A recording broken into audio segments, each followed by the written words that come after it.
Welcome back to another technical deep dive here in the debug zone. Today we're tackling a big question and breaking it down with insights from other users. Hopefully this clears up some misconceptions and helps you get the answer you need.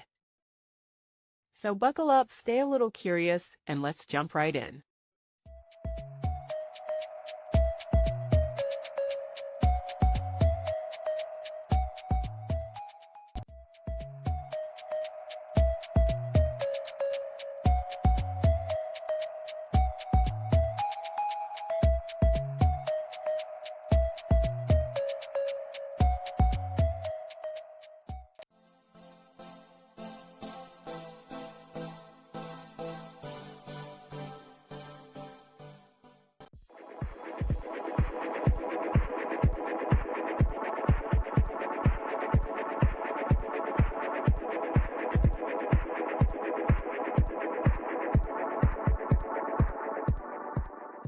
And that's a wrap.